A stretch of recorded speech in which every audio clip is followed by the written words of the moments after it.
Israel में हमलों से उड़ गई है नेतन्याहू की नींद। काले आसमान में जुगनू की तरफ उभरती ईरान की मिसाइल और फिर कुछ सेकंड बाद ब्लास्ट। खाड़ी भी धुआं धुआं, दिन में नीले खुले आसमान को स्याह कर रहे हैं ईरान के मिसाइल धमाके। सैकड़ों किलोमीटर दूर से खाड़ी की फिजा में जहर घुलता देखा जा सकता है। तेल के कुएं जल रहे हैं, लगातार हमले हो रहे हैं। इजराइल से लेकर कतर और बहरीन तक एक एक अड्डे को बचाने के लिए जूझ रहा है अमेरिका। इन हमलों को देखकर डोनाल्ड ट्रंप ने डिमांड कर दी है, कोरिया से लाओ थाड, बचाओ इजराइल, बचा लो अरब वर्ल्ड, क्योंकि खत्म हुए जा रहे हैं ईरान की मिसाइल रोकने वाले इंटरसेप्टर। रिपोर्ट है कि अमेरिका का थर्ड मिसाइल वाला स्टॉक करीब करीब खत्म हो चुका है। पैट्रियट का स्टॉक खत्म होने जा रहा है। ऐसे में अमेरिका क्या करेगा? इजराइल कैसे बचेगा? ये वीडियो देखकर ट्रंप ने पैनिक बटन दबा दिया है। युद्ध लंबा चलने की बात हो रही है। क्या ऐसी जंग के लिए अमेरिका और इजराइल तैयार है? क्या ईरान में सेना उतारने की नौबत आने वाली है? क्या मिसाइल की जंग के बाद ईरान को हराने के लिए ट्रंप करने वाले हैं सबसे बड़ा फैसला? क्योंकि हालत बहुत खराब है।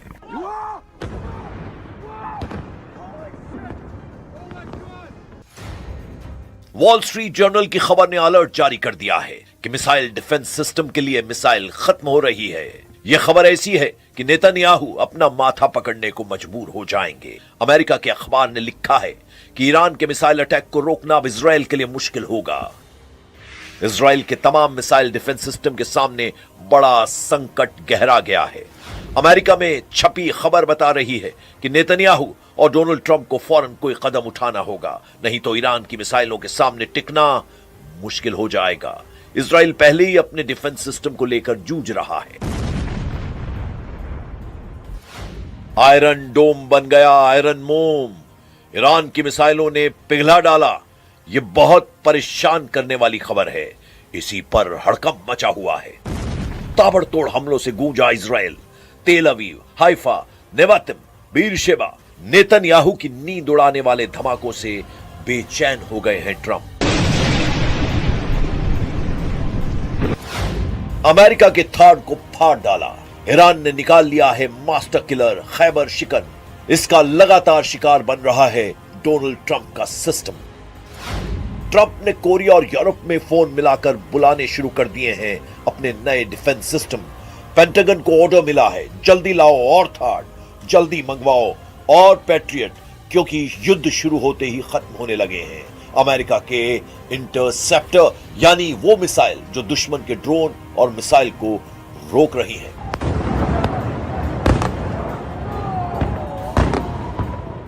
Our objectives are clear. First, we're destroying Iran's missile capabilities, and you see that happening on an hourly basis, and their capacity to produce brand new ones, and pretty good ones they make. Second, we're annihilating their navy. We've knocked out already 10 ships. तेल अवीव और Haifa से आ रही तस्वीरों को देखकर Netanyahu का दफ्तर हाहाकार कर रहा है। डोनाल्ड ट्रंप की सरकार इमरजेंसी प्लान पैनिक बटन बार बार दबा रही है। बता रही है कि ईरान की मिसाइलें सबसे बड़ा चैलेंज बन चुकी हैं। जब आसमान में ईरान की मिसाइल नजर आती है तो इजराइल में सायरन बजने लगता है।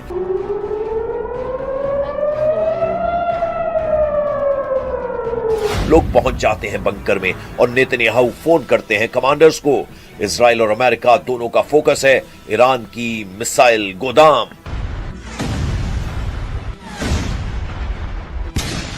Our focus is on the destruction of their ballistic missile launchers, their ballistic missile stockpiles, and their ballistic missile manufacturing capability, as well as their one-way attract drones and their navy, because of the threat it poses to global shipping. युद्ध के लिए पहले 100 घंटों के अंदर ही Trump को लगा है बड़ा झटका। ऐसे हालात इसलिए पैदा हुए क्योंकि लीडरशिप खत्म होने के बावजूद ईरान ने इजराइल पर लगातार मिसाइलों की बौछार जारी रखी है। ईरान दिन में पिटता है लेकिन रात में बुरी तरह पीट देता है। इजराइल के हमले और ईरान के पलटवार का टाइम टेबल सेट है। दिन में इजराइल दहलाता है, तेहरान में कारपेट बॉम्बिंग करता है। रात में ईरान लेता है बदला, चुन चुन कर तबाह करता है नेतन्याहू के मिलिट्री अड्डे। ऐसे युद्ध में फंस गया है पूरा पश्चिम एशिया, जिसको रोकते रोकते पूरी तरह तबाह हो जाएंगे कई देश। कतर, बहरीन, यूएई, कुवैत, हर जगह ईरान की मिसाइलों और ड्रोन की बौछार हो रही है और यहां तैनात अमेरिका के डिफेंस सिस्टम बेकार साबित हो रहे हैं।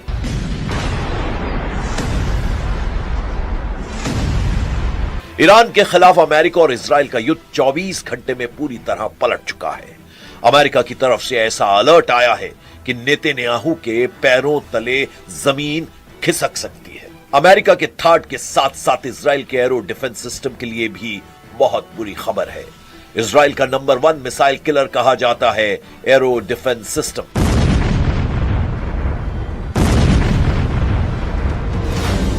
एरो इजराइल का अपना मिसाइल डिफेंस सिस्टम है। इसकी रेंज 2500 किलोमीटर है। यह अंतरिक्ष में जाकर भी दुश्मन की मिसाइल को रोक सकता है, यानी ईरान की कई मिसाइल अंतरिक्ष से वापस वायुमंडल या फिर कहें कि इजराइल के आसमान में दाखिल भी नहीं हो पाती होंगी, क्योंकि एरो सिस्टम उन्हें पहले ही खत्म कर चुका होता है। इसी वजह से एरो को इजराइल का प्रीमियम मिसाइल डिफेंस कहा जाता है। लेकिन बेत शेमेश, तेल अवीव और बीरशेबा में हुए हमले बता रहे हैं कि एरो फेल हो रहा है। ये ईरान की मिसाइल रोकने के लिए इजराइल का मल्टी लेयर डिफेंस सिस्टम का हिस्सा है और जब तक नौबत डेविड स्लिंग या फिर आयरन डोम की आती है, उससे पहले ही एरो मिसाइल डिफेंस सिस्टम अपने टारगेट को अंतरिक्ष में खत्म कर चुका होता है। ऐसे दावे किए जाते हैं, लेकिन एरो का लगातार इस्तेमाल करने से इजराइल की युद्ध वाली फैक्ट्री पर जबरदस्त दबाव पड़ा है, क्योंकि गोली से लेकर मिसाइल तक दुश्मन को खत्म करने वाले हर हथियार की एक कीमत होती है। एरो सिस्टम की एक मिसाइल की कीमत $30 लाख है, यानी करीब 26 करोड़ रुपए।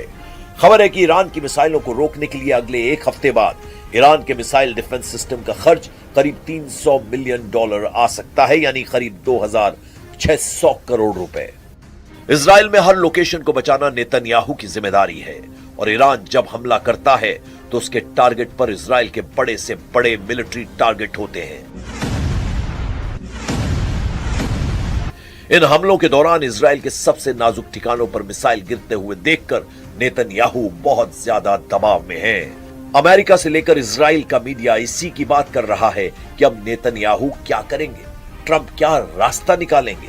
यही खबर यूरोप से लेकर एशिया तक फैली हुई है और ईरान ने भी इन खबरों को पढ़कर अपनी नई स्ट्रेटेजी बनानी शुरू कर दी है। इजराइल में डर की वजह तेल अवीव और हाइफा पर गिरी मिसाइलों के वीडियो हैं। ऐसे हमलों ने इजराइल को बता दिया है कि अगर ईरान से लड़ना है तो अमेरिका की लगातार मदद जरूरी होगी। लेकिन अमेरिका क्या कहे, वो तो खाड़ी में अपने अड्डों को बचाने में नाकाम साबित हो रहा है।